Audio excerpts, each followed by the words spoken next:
Salut, dimanche 15 septembre 2024.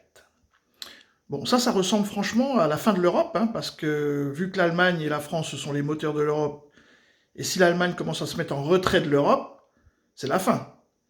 Donc ce que fait l'Allemagne, là, de rétablir ses frontières, pour l'immigration, ou contre l'immigration plus exactement, vu l'ambiance en France, et vu ce que Michel Barnier, enfin comment il s'appelle, la Barnier, là, le Premier ministre, qui avait fait campagne en 2021, justement pour le contrôle de l'immigration, il va pouvoir se sentir des ailes poussées et donc instaurer en France des frontières. Je ne sais pas s'il va le faire, mais il pourrait.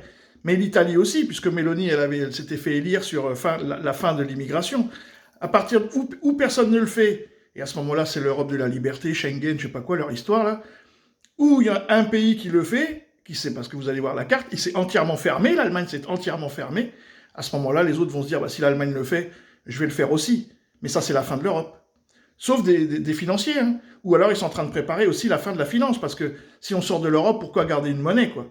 À ce moment-là, chacun sa monnaie. C'est quand même compliqué ce qu'est en train de faire l'Allemagne, hein. Tout ça lié à l'Ukraine. Hein. Enfin, cette histoire commence avec l'Ukraine, en fait. Hein. Et l'Ukraine est en train de faire exploser l'Europe. Après, est-ce que derrière, il y a une guerre qui arrive? Ça se pourrait bien.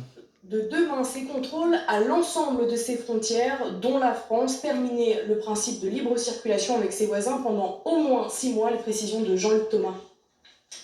Aller en Allemagne sera peut-être un peu moins facile. Ce lundi, les autorités allemandes rétablissent des contrôles avec ces 9 pays limitrophes pour lutter contre l'immigration illégale.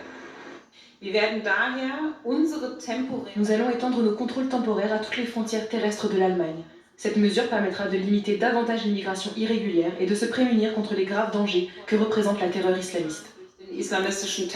Ce sujet très politique devient majeur pour la coalition d'Olaf Scholz, surtout depuis le triple meurtre de Solingen fin août par un réfugié syrien, mais également face à la montée de l'extrême droite. Des contrôles aux frontières existent déjà depuis 10 mois, de la Pologne à la Suisse. Dans un premier bilan de la police allemande, le nombre d'entrées clandestines a chuté d'environ 40% et même moins 56% pour la frontière polonaise.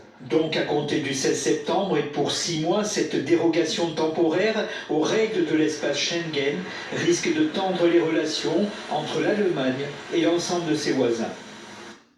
C'est sûr, c'est absolument, c'est même certain, et tout le monde va s'engager dans la brèche. Par contre, je voudrais revenir sur un petit truc. Vous voyez, il y a un petit pays, là, qui, lui, il échappe à tout. Ils appellent ça le Luxembourg. Salut les amis.